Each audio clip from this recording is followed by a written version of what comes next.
നിങ്ങളുടെ തോട്ടങ്ങളിൽ അത് നവാറിനായിട്ട് നേഴ്സറിയിട്ട് വികസിപ്പിച്ച് വീണ്ടും മുന്നോട്ട് ഉപയോഗിക്കാൻ എത്രമാത്രം സാധിക്കും എന്നുള്ള ഒരു അറിവ് നിങ്ങൾക്ക് നൽകുക എന്നുള്ളതാണ് ഏറ്റവും ഒരു പ്രധാനപ്പെട്ട കാര്യം എന്ന് പറയുന്നത്. ആദ്യ ഭാഗത്തിൽ ICRIയിൽ നിന്ന് നിങ്ങൾക്ക് ലഭിക്കുന്ന സേവനങ്ങളെ കുറിച്ച് നിങ്ങളോട് പറയും. ഇനി അത് ICRI പുറത്തിറക്കിയ ഇനങ്ങളാണ് 9 ഇനങ്ങൾ. ICRI 1, ICRI 2, ICRI 3 അങ്ങനെ ICRI 10 വരെ. കർഷകരുടെ തോട്ടങ്ങളിൽ അത് ചെയ്ത് അതിന്റെ റിസൾട്ട് നമുക്ക് എത്തിക്കേണ്ടി വരും.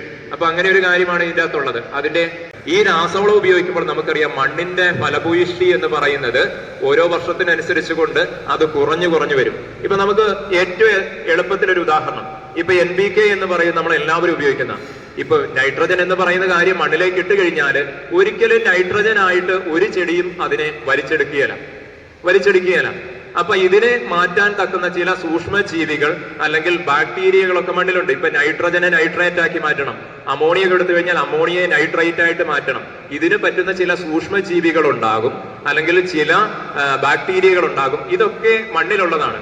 അപ്പോൾ നമ്മൾ എല്ലാ വർഷവും രാസവളം ഇടുന്നു, മണ്ണിന്റെ ഘടന അല്ലെങ്കിൽ ഒന്നും പരിശോധിക്കുന്നില്ല. ഇങ്ങനെ പരിശോധിക്കാതെ വരുമ്പോൾ തീർച്ചയായിട്ടും മണ്ണിന്റെ ഫലഭൂയിഷ്ടി കുറയും. വരും വർഷങ്ങളിൽ അല്ലെങ്കിൽ നമുക്കറിയാം രാസവളം കൂടുതൽ ഉപയോഗിക്കും, ചിലപ്പോൾ എന്താ പറയുക, ചെടി ഉണങ്ങുന്ന അവസ്ഥകളോ ഇങ്ങനെയുള്ള കാര്യങ്ങൾ വരും. ചെടി അതിന്റെ ആവശ്യത്തിനനുസരിച്ച് മാത്രമേ വലിച്ചെടുക്കുന്നുള്ളൂ. ഒരുപാട് വളമിട്ട് കഴിഞ്ഞാൽ അത് പൂർണ്ണമായിട്ടും ചെടി വലിച്ചെടുക്കുന്നില്ല. കാരണം അത് മണ്ണിലേക്ക് അരിഞ്ഞ് താഴേക്ക് ആഴ്ന്നു പോയിക്കൊണ്ടിരിക്കും, അല്ലാതെ അതിൻ്റെ അകത്ത് പ്രയോജനമൊന്നും ഉണ്ടാകുന്നില്ല. അപ്പൊ നമുക്ക് ആവശ്യമനുസരിച്ച് മണ്ണിലെ മൂലകങ്ങൾ എന്തൊക്കെയാണെന്ന് കൃത്യമായിട്ട് അറിഞ്ഞതിന് ശേഷം വേണം നമ്മൾ കൃത്യമായിട്ട് വളം ചെയ്യാനായിട്ട്. ഒരു സ്ഥലത്തിന്റെ കിടപ്പ് അനുസരിച്ച് കൊണ്ടാണ് ആ സ്ഥലം പ്ലോട്ടുകളായിട്ട് തിരിച്ച് നമ്മൾ അവിടുന്ന് മണ്ണ് പരിശോധിക്കാനായിട്ട് സാമ്പിളുകൾ എടുക്കുന്നത്. ഒന്നാമത്തെ കാര്യം എന്ന് പറഞ്ഞാൽ, ഒന്നാമത്തെ ഘട്ടം നമ്മൾ ഒരു പ്ലോട്ടായിട്ട് തിരിക്കുകയാണ്. ഇപ്പൊ നമ്മൾ ഈ ഓഡിറ്റോറിയം ഇരിക്കുന്നത് ഇതൊരു തോട്ടമാണ് സങ്കല്പിക്കട്ടെ, ഇതൊരു നിരപ്പായ ഏരിയയാണ്. ഇവിടെ ഒരു പ്ലോട്ട്, ഇപ്പൊ അങ്ങോട്ട് ചെരിവാണെങ്കിൽ അതൊരു പ്ലോട്ടായിട്ട് എടുക്കാം. കാരണം ഈ രണ്ട് സ്ഥലത്തെയും മണ്ണിന്റെ ഘടനയിൽ അല്ലെങ്കിൽ അതിലെ സൂക്ഷ്മ മൂലകങ്ങളുടെ അളവുകളിൽ എപ്പോഴും വ്യത്യാസം ഉണ്ടായിരിക്കും. അപ്പോൾ പല പ്ലോട്ടുകളായിട്ട് ആദ്യമായിട്ട് തിരിക്കുക. ഇവിടെ ഒരു ചിത്രം കൊടുത്തിട്ടുണ്ട്. ഇതിലെ ആദ്യത്തെ ഡിവൈഡ് ഫീൽഡ് പല പ്ലോട്ടുകളായിട്ട് തിരിക്കുക എന്നുള്ള ഒരു കാര്യമാണ് ഒന്നാമതായിട്ട് നമ്മൾ ചെയ്യുന്നത്. ഇത് ചെയ്തതിന് ശേഷം രണ്ടാമത് അതിൽ നിന്ന് നമ്മൾ ഒരു പ്ലോട്ട് എടുക്കുന്നു. സെലക്ട് പ്ലോട്ട് എന്ന ഒരു ഭാഗമാണ്. ഇതിനെക്കുറിച്ച് ഒന്നും ചിന്തിക്കേണ്ട. പല പ്ലോട്ടുകളായിട്ട് തിരിക്കുന്നു. ഒരു പ്ലോട്ടും അതിലെ ഒരു പ്ലോട്ട്, ഇതിനെക്കുറിച്ചൊന്നും ചിന്തിക്കേണ്ട. ഈ ഇസഡ് എടുത്തു കഴിഞ്ഞാൽ അറിയാം.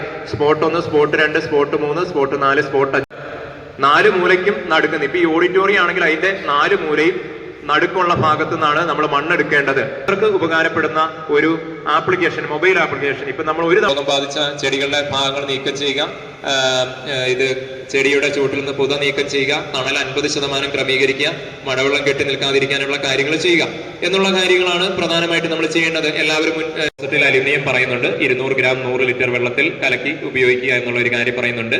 പിന്നെ അതേപോലെ തന്നെ ഇപ്പൊ ബേയറിന്റെ ഒരു പ്രോഡക്റ്റ്, അതായത് പ്രൊഫൈലർ എന്ന് പറയുന്ന ഈ കീടനാശിനി നിലവിൽ ഗവൺമെന്റിന്റെ രജിസ്ട്രേഷനിൽ പോയിരിക്കുന്നതാണ്. അപ്പൊ അത് വേണമെങ്കിൽ നമുക്ക് ഉപയോഗിക്കാം 150 ഗ്രാം 100 ലിറ്റർ വെള്ളത്തിൽ. അതേപോലെ സെക്റ്റിൻ എന്ന് പറയുന്നത് നമുക്ക് കടയിൽ ലഭിക്കുന്നതാണ്. ഫെമിനാമൈഡ് മാൻഗോസബും ചേർന്നത്. റിഡോമിൽ നമ്മൾ ഉപയോഗിക്കുന്നതാണ്, ഇത് ഉപയോഗിക്കാം. അതേപോലെ ഓക്സാന്തിയാപിപ്രോലിൻ എന്ന് പറയുന്ന മെറ്റലാക്സൈലും ചേർന്നവരാണ്, അതിന്റെയും രജിസ്ട്രേഷന് പോയിരിക്കുന്നതാണ്. അപ്പൊ ഇത്രയും കെമിക്കലുകളാണ് നിലവിൽ ICRIയിൽ നിന്ന് നമുക്ക് റെക്കമെൻഡേഷൻ നൽകിയിരിക്കുന്ന കെമിക്കലുകൾ. ട്രൈക്കോഡർമ 1 കിലോ 100 കിലോ ചാണകപ്പൊടിയിലും കലർത്തി 5 കിലോ ഒരു ചെടിയുടെ ചൂട്ടിൽ നൽകാം. സ്യൂഡോമോണാസ് ഫ്ലൂറോസൻസ് നമുക്ക് ഉപയോഗിക്കാം. അപ്പൊ ഈ കാര്യങ്ങളാണ് പ്രധാനമായിട്ട് ഇതിന്റെ അകത്ത് പറയുന്നത്. അപ്പൊ രോഗങ്ങളൊക്കെ ഞാൻ ധാരാളം ആളുകൾ റെക്കമെൻഡേഷൻ വരുന്നുണ്ട്. യെല്ലോയിങ്, തട്ടയൊടിയൽ, അങ്ങനെയുള്ള കാര്യങ്ങൾ, റൂട്ടിപ്പ് റോട്ട്, അങ്ങനെയുള്ള രോഗാവസ്ഥകൾ വരുന്ന കാര്യങ്ങൾ വരുന്നുണ്ട്. അപ്പൊ ഈ കഴിഞ്ഞിടെയൊക്കെ ഒരുപാട് ആളുകൾ ചോദിച്ചിരുന്നു. അപ്പൊ ഇതിനും പ്രധാനമായിട്ട് COC എന്നുള്ള ഒരു റെക്കമെൻഡേഷൻ, അതേപോലെ സ്യൂഡോമോണാസ് എന്നുള്ള ഒരു റെക്കമെൻഡേഷൻ. ഇതിൽ പ്രധാനമായിട്ട് നമ്മുടെ പാത്തോളജിസ്റ്റ് സാർമാർ നൽകുന്ന റെക്കമെൻഡേഷൻ എന്ന് പറയുന്നത് ഹെക്സാകൊണാസോൾ 5% EC 200 ml 100 ലിറ്ററിൽ.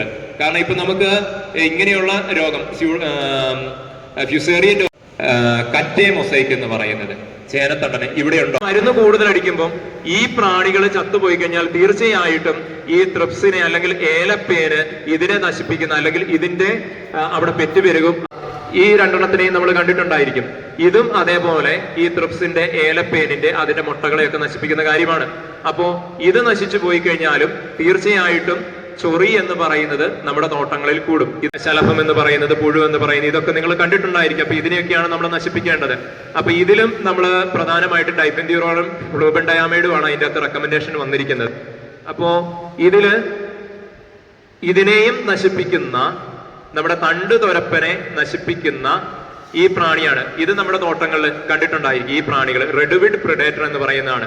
അപ്പൊ ഇതിന്റെ മൊട്ട, ലാർവ, പുഴുവായിരിക്കുന്ന അവസ്ഥ ഇതിനെല്ലാം കൊന്നു കളയുന്നതാണ് ഈ റെഡ്വിഡ് പ്രിഡേറ്റർ എന്ന് പറയുന്ന ഈ ജീവി. അപ്പൊ നമ്മൾ മരുന്ന് കൂടുതൽ അടിച്ചു കഴിഞ്ഞാൽ, അല്ലെങ്കിൽ റെക്കമെൻഡഡ് ഡോസിൽ കുയൻ എന്ന് പറയുന്ന ഒരു കാര്യം ഉപയോഗിക്കുക, നീം കെ ഉപയോഗിക്കുക, കാർട്ടാപ്പ് ഹൈഡ്രോക്ലോറൈഡ്, ഇതിനുള്ള ഒരു റെക്കമെൻഡേഷൻ എന്ന് പറയുന്നത്. അപ്പൊ EPN നിങ്ങൾക്ക് വേണമെങ്കിൽ എൻഡമോ പത്തോജനിക് നിമറ്റോഡ്.